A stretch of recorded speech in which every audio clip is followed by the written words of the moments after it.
자, 이 리보세라닙의 이런 데이터들을 보면은 이 베일에 쌓여 있는 이런 엄청난 것들이 이제 슬슬 그 베일이 벗겨지는 그런 상황이다, 이렇게 볼 수 있겠습니다. 자, 지금 간암에서도 완전 관해가 나왔습니다. 식도암에서도 완전 관해가 나왔는데, 이 식도암에서는 무려 22.6%죠. 자, 이거는 뭐 운만 조금만 좋으면 나 완치될 수 있어, 이런 상황입니다. 자, 그리고 갑상선 암에서도 완전 관해가 나왔죠. 자, H1B의 리보세라닙은 이 완전 관해 부분에서 아주 탁월한 수치를 뽑아내고 있죠. 탁월한 결과를 만들어내고 있습니다. 자, 조금만 내가 좀 잘 맞는 상황이고 뭔가 운이 받쳐준다, 따라준다 그러면 완전 관해도 될 수 있겠구나라는 그런 기대를 할 만한 그런 약물이죠. 자, 어마어마한 상황이다라고 볼 수 있습니다. 자, 그런 부분은 약이 무지막지하게 좋다는 거죠. 이 항암제에서는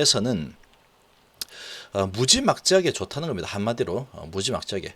자, 이 대조군 대비해서 압도적인 수치를 뽑아내고 있죠.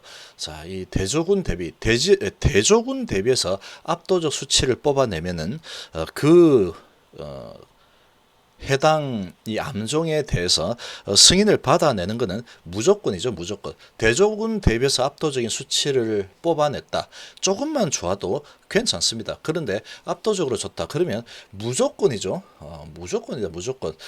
승인을 받아내지 못하는 게 이상한 거죠. 자, 이제 이런 이 신약 같은 경우에 또 이 부작용 부분, 이런 부분이 아주 중요합니다. 신약을 새로 하나 만들어내는 게 그만큼 어렵죠. 언제 또 어떤 부작용이 나올지 모르는 그런 상황이 될 수 있기 때문에 아주 이런 부분도, 안전성 부분도 정말로 중요하죠. 자, 그런데 이런 부분에서는 그야말로 지금 이미 검증이 되어 있죠. 이 리보세라닙은 알약입니다. 알약인데 뭐 약간 이 과장을 좀 하자면 감기약 정도로 보면 되죠. 감기약. 감기 걸리면 무슨 뭐 아스피린 같은 거 하나를 먹죠. 타이레놀 같은 거 하나를 먹죠. 그런 것처럼 알약으로 먹는 겁니다. 그런데 이 항암제다 보니까 이런저런 뭐 부작용이 생길 수 있죠. 이 작은 부작용 이런 부분은 생길 수 있습니다. 큰 부작용도 생길 수 있겠지만, 자, 이런 부분에서 이미 5년 이상 지금 판매를 하면서 지금 중국에서 사람들이 먹고 있습니다. 근데 서양 사람들하고 중국 사람, 아시아 사람들하고 틀리냐? 그 부분도 틀리지 않다는 게 이번에 검증이 되었죠. 위안 부분에서. 자, 이런 상황이기 때문에 일단은 이 안전성 부분에서는 이 FDA 쪽에서도 이 무조건 고려가 될 수밖에 없죠. 이게 먹고 뭐가 잘못돼 가지고 이 사람이 부작용으로 죽었다, 뭐 어떻게 잘못됐다, 이런 게 없습니다. 이런 게 일반적인 부작용 부분들이죠. 고혈압이 좀 있거나 조금 필요하거나 이런 부분인데, 그런 부분은 대부분 이 항암제는 조금씩 다 가지고 있죠. 자, 이런 상황이기 때문에 이미 검증이 된 약이다, 이렇게 볼 수 있겠습니다. 자, 그런 상황에 지금 그럼에도 불구하고 부작용 여부 이런 거는 확인을 해야 되죠. 자, 확인을 해야 되는데 부작용이 없을 가능성이 매우 매우 크다라고 볼 수 있는 부분이죠. 자, 그리고 이제 그 부작용 부분도 다 검사를 통해서 다 기술이 되고 있죠. 그래서 이제 특별하게 아주 중대한 부작용 이런 부분은 없다라는 게 계속해서 검증이 되고 있습니다. 자, 이런 상황이다 보니까 이 리보세라닙은 앞으로 정복해 나가야 될 암종이 너무나 많습니다. 거의 뭐 이거는 사명감을 가지고 진행을 해야 되는 거죠. 이 항암, 이 암에 걸려서 고생하는 이런 환우들이 정말로 많습니다. 자, 그런 부분을 이 리보세라닙이 상당히 큰 역할을 할 가능성이 매우 높다라고 볼 수 있겠죠. 자, 이 실적이 나야만 가치가 인정이 될까? 절대로 그렇지 않습니다. 절대로. 앞으로 미래 어떻게 될 것이냐, 이게 중요한 거죠. 이게 중요한 겁니다. 미래 성공 가능성이 확실하다 그러면 어마어마한 이 평가를 받게 되어 있습니다. 자, 한번 보시면, 자, 데이터들은 봤죠. 이런 상황이 돼. 자, 예를 하나 좀 들어서 보자면 이런 상황입니다. 자, 테슬라의 상황을 보면은 불과 2018년도에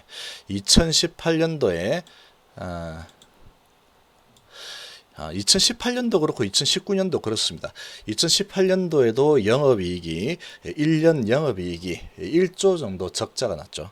2019년도에도 1조 이상 적자가 났습니다. 자, 이렇게 적자가 났는데, 자, 2018년도, 2019년도에 지금 가격이 50불 정도 되고 있죠. 50불에서 지금 한 400불 정도 되고 있는데, 한 8배 올랐죠. 한 8배 정도, 8배에서 10배 정도 올랐습니다. 자, 여기 꼭대기까지 하면은 10배 정도 올랐죠. 10배 정도. 자, 한 1년 만에 한 10배 정도 기업 가치가 상승했는데, 자, 이렇게 오르기 전에 보면은 이 회사, 테슬라라는 회사가 희대 사기꾼이 입으로만 지금 계속 이제 일을 하면서 기업 가치를 뻥튀기했다. 이런 식으로 지금 그런 지금 기사가 나올 정도였습니다.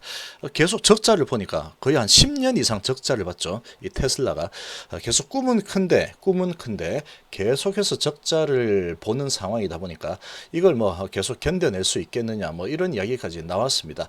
자, 그런데 지금 이제 흑자로 이제 전환을 하네. 그런 시기가 되니까 이제 이 회사가 성공하는구나. 그렇게 보고 주가 올라가는 거죠. 자, 그런데 지금 보시면 지금 상황에서 미국 증시에서도 손꼽히는 시총으로 올라섰죠. 어마어마하게 올라섰는데, 자, 이때 1조씩 적자를 보고 있을 때 이 시가총이 어느 정도였을까? 이때도 어마어마했습니다. 매년 1조씩 적자를 보는데도 시총이 뭐 그야말로 엄청났죠. 엄청난 시총을 계속 유지를 했습니다. 그 이유는 뭘까? 계속 적자 나가지고 이 회사 망하는 거 아닐까? 그런 부분을 생각할 수도 있겠지만 결국은 이 성공 가능성이 크다라고 봤기 때문에 시장에서는 상당히 높은 시가총액을 계속 유지를 할 수 있었던 거죠. 자, 그런 상황에서 결국 이제 미래에 대한 불확실성이 조금 있는 그런 상황이었음에도 불구하고 그래도 전기차는 대세가 되겠지. 이런 기대감이 있다 보니까 계속 유지가 된 거죠. 자, 그러다가 이제 이게 현실로 조금 나타나는 상황이 되니까 그야말로 대나무가 자라듯이 죽순 이렇게 살짝 고개를 든 상태에서 이제 대나무가 한번 뻗어 올라가면 순식간에 올라가 버리죠. 지금 뭐 죽순으로 한 3, 4년 뿌리만 내리죠. 이 뭐 언제 올라올지 모릅니다. 뿌리만 내리다가 고기를 빼꼼히 들죠. 죽순 아주 귀엽죠. 귀엽게 요만하게 이제 올라오죠. 요만하게. 자, 올라오면 이거 언제 올라와가지고 대나무처럼 자랄까. 자, 그렇게 생각하겠지만 한번 이렇게 올라오면 이 에너지를 다 모아서 지금 뿌리를 엄청나게 뭐 뻗어 나가는 거죠. 엄청난 뭐 실뿌리 같은 게 어마어마합니다. 땅에 있는 영양분 내가 다 빨아 먹어버리겠다 이런 거죠. 쭉쭉 이렇게 쌓는 거죠. 에너지를 모으는 겁니다. 한마디로 에너지를 모아가지고 그 뿌리들을 이용해서 에너지를 다 흡수하죠. 자, 그렇게 해놓고 이제 에너지가 다 모였다. 자, 고기 한번 들어보자. 죽순이 나오는 거죠. 자, 죽순이 딱 나오면 자, 그 다음부터는 이 에너지를 엄청나게 빨아들이는 이 뿌리가 셋업이 다 된 거죠. 셋업이 다 된 상태에서 어마어마한 이 영양분을 빨아들여 버리는 겁니다. 빨아들여 버리니까 이 죽순이 이 뭐 그냥 자고 일어나서 가면 요만해지고 그 다음날 가면 이만해지고 이런 식으로 올라서 6주 만에 그냥 이제 고개를 올리지 않고는 쳐다볼 수 없는 어마어마한 대나무가 만들어지는 거죠. 자, 그런 상황입니다. 그런 상황이라고 볼 수 있죠. 이렇게 이제 성장하는 기업이 이 제대로 성장하는 그런 부분에 대해서 성장 원년이 딱 되는 그런 상황이 딱 발생을 하게 되면은 이거는 진카였어. 이건 진카야. 그러면 이 집중을 받을 수밖에 없습니다. 야, 이거 항암제 뭐 어쩌고 해가지고 K바이오 전부 다 뭐 구라만 치는 줄 알았는데 이거 보니까 뭐 이거 진짜 백이었잖아. 이렇게 이제 인정이 딱 되겠죠. 지금 이런 데이터를 뽑아내고 있는데 이게 인정이 안 되면 우리나라 바이오 인정될 바이오 하나도 없습니다. 지금 이런 데이터를 뽑아내고도 이 항암제에서 이 항암제 리보세라닙에서 인정을 못하겠다 그러면 우리나라 바이오 전부 다 문 닫아야 되는 거죠. 그 정도라고 비유해서 표현할 수 있는 수준이다라고 봐야 됩니다. 이 정도면 지금 이 간한 부분은 삼상을 하고 있죠. 지금 HF이 삼상을 하고 있는데 비교 대상하고 확인을 해보면은 9.7 대 46입니다. 5배, 4배 정도 되죠. 4배. 4배 정도의 이런 차이를 보여주고 있습니다. 자, 이런 상황이고 PFS도 3.6이 6.4니까 거의 2배 정도 되고 있죠.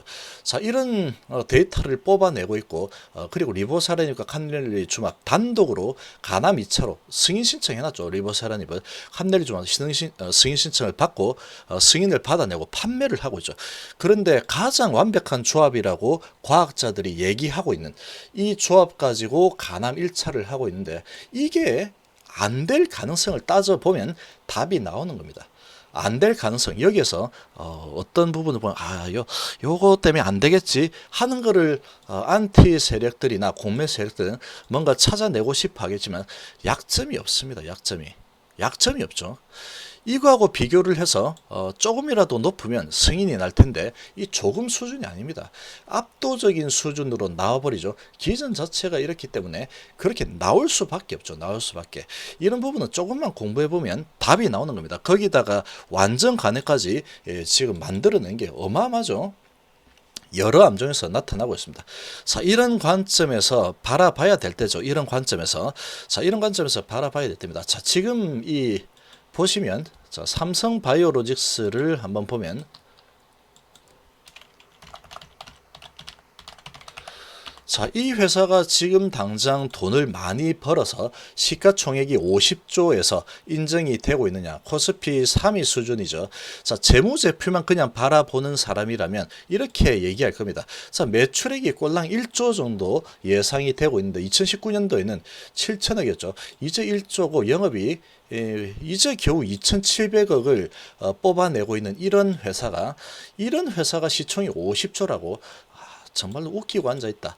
이거 뭐 무슨 이게 말도 안 되는 거야 이렇게 얘기를 할 겁니다. 자, 그러나 이런 부분은 아주 정당하게 대우를 지금 받고 있죠. 시장에서 정당하게 대우를 받고 있는 겁니다. 계속해서 안 빠지죠. 안 빠집니다. 엄청나게 성장을 하고 있죠. 자, 지금 이제 이렇게 보는 이유는 앞으로 성장 가능성이 엄청날 거다라는 거죠. 내년이 좀 더 좋아지고 그 후년, 3년 뒤, 5년 뒤에는 얘가 엄청나게 좋아질 거야 라는 겁니다. 엄청나게 좋아질 거야. 그렇기 때문에 이 시총이 당연하게 지금 받아들여지고 있다. 이렇게 보는 거죠. 그렇게 보는 거. 자, 지금 신풍제약은 조금 지금 엄청나게 올라가고 있는데 이것도 리보세라 얘는 피라맥스죠. 피라맥스의 강점이라고 한다 그러면 이미 지금 말라리아 치료제로 많이 사람들이 먹고 있죠. 자, 그러다 보니까 웬만해서 부작용 부분에서는 일단은 먹고 들어가는 거죠. 이미 다 검증이 됐죠. 몇 년 동안 계속해서 사람들이 먹어댔으니까 검증이 되었습니다. 자, 그런 상황에서 이 코로나의 상당한 강점을 보일 거다. 그리고 항체 치료제 같은 경우에 지금 어차피 단클론이기 때문에 그 부분 가지고 하기에는 역부족 이런 부분이 시장에서 좀 인정이 되고 있는 뭐 이런 상황이다라고 보시겠죠. 그런데 뭐 시장의 크기가 얼마나 될지 모르겠지만 어쨌거나 시장에서 인정을 해주고 있죠. 10조가 되고 있는데 앞으로 뭐 어떻게 진행될지 모르겠지만 지금 PER을 보면은 6천입니다. 6천. 자, 이 6천이라는 게 재무제표로만 본다 그러면 이런 거죠. 내 재산 이 투자를 해가지고 이게 신풍제약이라는 가게가 있습니다. 자, 여기에다가 1억을 투자해서 그 1억을 내가 그대로 돌려 받고 원금 회복을 하고 나서 그 다음부터 버는 거는 이제 내 수익이다. 이런 개념으로 보면 되는데 그렇게 본다면 6천이니까 6천년만 기다리면 되는 거예요. 6천년. PER이 2면은 2년 기다리면 되는 거죠. 2년. PER이 3이면 3년 뒤에는 내 거 다 찾고 나서 그 다음부터 버는 건 다 내 거야. 이렇게 되는 건데 6천이면 그러면 내가 이 신풍자에 투자해가지고 6천년 뒤면은 내 원금을 다 찾겠지. 이런 거죠. 자, 그런데 왜 이렇게 이런 반응을 보일까? 앞으로에 대해서 이 피라맥스가 상당히 이 치료제 부분에서 두각을 나타낼 거다라는 그런 기대감으로 지금 올라가는 거죠. 자, 이게 잘 될지 안 될지는 잘 모르겠습니다. 근데 워낙에 기전이 좋으니까 지금 이렇게 뭐 가는 거죠. 자, 이런 상황이죠. 이런 겁니다. 이 주가가 원래 그렇죠. 자, SK바이오팜 한번 보시면 자, SK바이오팜 13조 수준에서 머물고 있죠. 자, P별이 26 정도 되고 돈 못 봅니다. 이 회사도. 지금 연간 돈 까먹는 걸로 따지면 지금 뭐 어마어마하죠. 지금 이 HLB는 여기에 명함도 못 내밉니다. 1년에 한 2천억 정도씩 까먹어 버리죠. 2천억 정도는 까먹어야지 적자 났다라고 이야기해야지. 꼴랑 뭐 1년에 한 500억 까먹고 그 적자라고 얘기할 수 있어. 그런 수준으로 돈을 많이 까먹는 회사죠. 지금 HLB는 까먹어 봐야 영업이 뭐 350억밖에 못 까먹고 있죠. 순이익도 뭐 400억 정도, 요 정도밖에 손실이 안 나고 있습니다. 자, 그런데 돈을 많이 손실을 보고 있는 SK바이오팜이 시총이 13조 유지되는 이유는 미래에 대한 기대감이죠. 미래에 대한 기대감. 자, 이 내전증에 대해서 앞으로 한 몇 년 뒤가 되면은 엄청나게 돈을 벌어 들일 거다. 이런 기대감으로 지금 주가가 형성되는 겁니다. 자, 그렇게 주가는 형성이 되는 거죠. 자, 그런데 HLB 같은 경우에는 그런 약점까지도 보완해 버리겠다죠. 자, 그래서 글로벌 권리 인수를 가져오는데 성공을 했죠.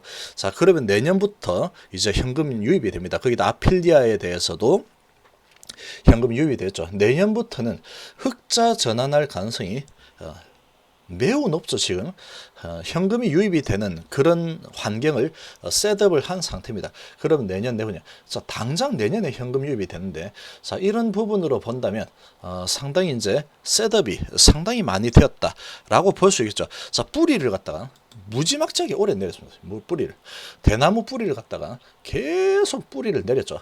남들 올라갈 때 나는 뿌리를 내려야겠다 이러면서 계속 셋업이 진행이 됐죠. 올해 한 해 HLB에서 진행한 내용들을 보면은 그야말로 다이나믹 코리아, 다이나믹 HLB다 라고밖에 말할 수 없습니다. 지금 HLB 정말로 많은 일들을 했죠. 인재 영입부터 해서 기업 인수 합병 부분과 약점 보완 부분과 그리고 이런 데이터들까지, 자, 어마어마합니다. 정말로 글로벌 권리 인수 가져오는 부분도 이 그러게 과연 될까라고 했지만 아한테들은 그랬죠. 야, 그런 권리를 왜 주는데 이렇게 했지만 결국은 폴첸 박사는 이게 얼마나 좋은 약인지 자기가 만드는데 보니까 이제 보이는 거죠. 중국에서 상황 데이터들 다 보겠죠. 자, 그렇게 보니까 지금 시총에서 주식으로 받는다면 지금 들어오는 로열티 보다는 이게 훨씬 더 올바른 투자다라고 판단을 했겠죠. 그러니까 이렇게 베팅했을 겁니다. 자, 이런 상황이죠. 그래서 돈을 이제 진짜로 딱 벌면, 크게 벌면은 그때부터 이제 많이 올라가겠죠. 그렇지 않습니다. 주식이라는 게 그렇지 않죠. 이 전기차 부분도 지금 앞으로의 성장이 기대가 많이 되기 때문에 주가가 끝도 없이 올라가고 있죠. 이런 상황이다라고 보면 되겠습니다. 자, 이 리보세라닙, HLB 리보세라닙. 근데 얘는 지금 이 백신까지도 있죠. 백신까지 있고 여러 가지 또 많이 있습니다. 자, 그런 관점에서 본다면 HLB는 시간이 갈수록 성장 스토리를 써 나갈 수밖에 없는 환경이다. 이렇게 볼 수 있겠죠. 데이터로 말을 하면 되는 겁니다. 자, 이번 시간 정도로 마무리하겠습니다. 감사합니다.